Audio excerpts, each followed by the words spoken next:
Hi madam. అసలు ఒక person behaviour good or bad అని మనం ఎలా రికగ్నైజ్ చేయగలం?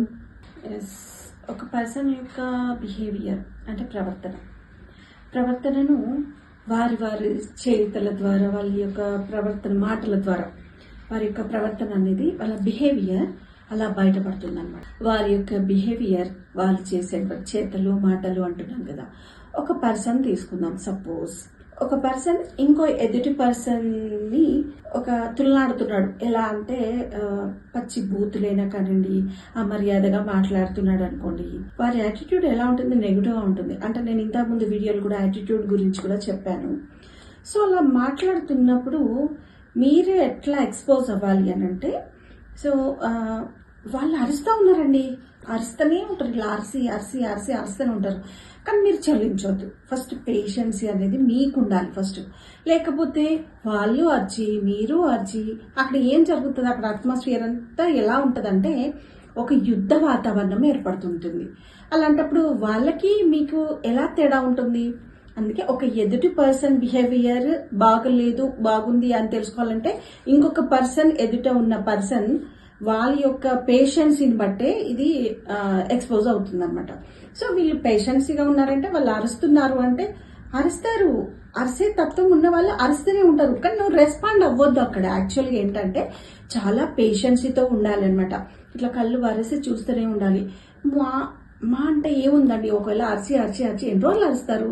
1 రోజు అరుస్తారు, 2 రోజులు అరుస్తారు, 3 రోజులు అరుస్తారు. అంటే వాళ్ళు అరిచేదానికి అర్థం లేకుండా అరిచే వాళ్ళ విషయంలో చెప్తున్నాను నేను. మంచిగా పద్ధతిగా చెప్పేవాళ్ళు వాళ్ళకి మీరు ఎట్లా రెస్పాండ్ అవ్వాలి?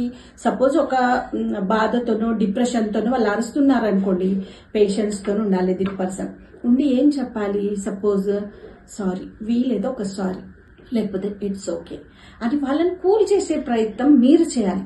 సో మీకున్నటువంటి యాటిట్యూడ్ చాలా పాజిటివ్గా ఉందనుకోండి, వాళ్ళు అరుస్తున్నారు అనుకోండి, మీరు అట్లా కూల్ చేసే తత్వం మీకు ఉండాలి. లేదు వాళ్ళు అరిచే తత్వమే మొదటి నుంచి ఉందనుకోండి, ఏమీ మాట్లాడద్దు, రెస్పాండ్ అవ్వద్దు. ఫస్ట్ ఆఫ్ ఆల్ రెస్పాండ్ అవ్వద్దు. వాళ్ళు ఏమనుకుంటారు? 1, 2, 3 రోజులు అరిచి వీడు మొండోడ్రా, వీడు చెప్తే వినడు అని అనుకుంటాడు. లేకపోతే 3వ రోజు ఏమనుకుంటాడు? గిల్టీనెస్ వస్తుంది. నేనే అరుస్తున్నానా, వాడు ఎందుకు మాట్లాడలేదు, నా అరుపుల్లోనే తేడా ఉందా అని గిల్టీనెస్ అంటే పశ్చాత్తాపడేటువంటి ఛాన్సెస్ ఉంటుంది.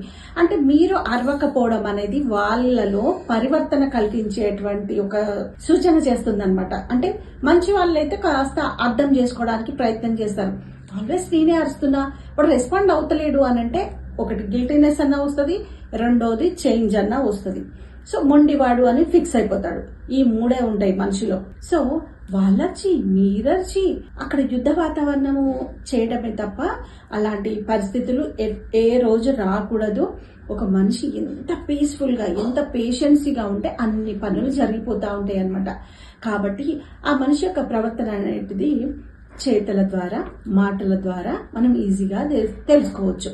సో ఎదుటి వాళ్ళు వచ్చి ఈ మనిషి అరుస్తున్నాడు, ఈ మనిషి నువ్వు గ్రేట్ అది ఇదని చెప్పేసి వాళ్ళు అనరు కదా. నువ్వు గ్రేట్ అని అనరు, కామ్గా ఊరుకుంటారు.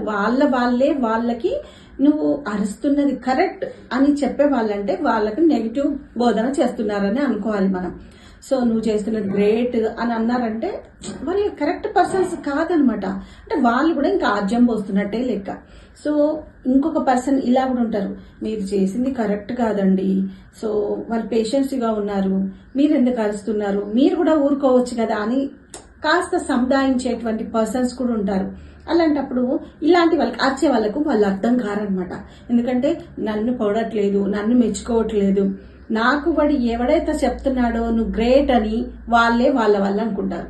కానీ దాన్ని తప్పు అని చెప్పిన వాళ్ళను నెగిటివ్ అర్థం చేసుకుంటారనమాట. మా వాళ్ళు కాదు, అరే వీడు వాళ్ళ మనుషులు ఉన్నట్టున్నది, అందుకే నాకు తప్పుగా వీళ్ళు మెసేజ్ చేస్తున్నారు అని అట్లా అర్థం చేసుకుంటారు. కానీ అరవద్దండి ఏ విషయంలో. కానీ బీపీ రేజ్ అయింది వాళ్ళకి అనుకుంటారు. ఇంకా 4 చూసిన వాళ్ళు ఏమనుకుంటారు, ఆయన బీపీ బాగా రేజ్ అయింది, ఆమెకు బీపీ బాగా రేజ్ అయింది, బీపీ ఎక్కువ కంట్రోల్లో లేదు, వాళ్ళకి అరుస్తున్నారు, ఇలా బీపీ టాబ్లెట్ వేసుకోనట్టున్నారు. ఇలా అంటే చెడు మాటలే మనకి ఎదురవుతా ఉంటాయి అరిచే వాళ్ళకి.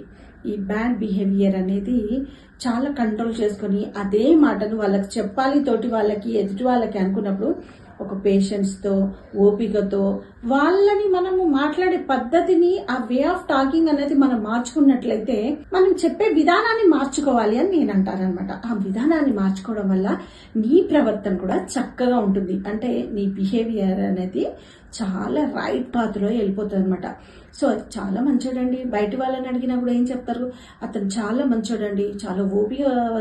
అంటే నీ గురించి బ్యాడ్గా చెప్పినా కూడా ఎదుటి వాళ్ళు ఏం చెప్తారు, చాలా మంచివాడు, తన బిహేవియర్ మంచిగా ఉంటుంది అని అంటారు. ఇప్పుడు ఒక ఎగ్జాంపుల్ చెప్తా. ఒక పెళ్లి చూపులకు వెళ్తారండి. వెళ్ళినప్పుడు వాళ్ళు వచ్చి సీదాగా వచ్చి ఇక్కడ పెళ్లి చూపులు అబ్బాయికే అమ్మాయికే అనుకోండి, సీదా పెళ్లి చూపులు చూసుకొని వెళ్ళిపోరు. ఇంకా వాళ్ళు ఆ పక్కన ఉన్న వాళ్ళని కూడా అడుగుతారు, వీళ్ళు మంచి వాళ్ళేనా, వీళ్ళు చెడ్డ వాళ్ళ అని చెప్పేసి అడుగుతూ ఉంటారు అనమాట.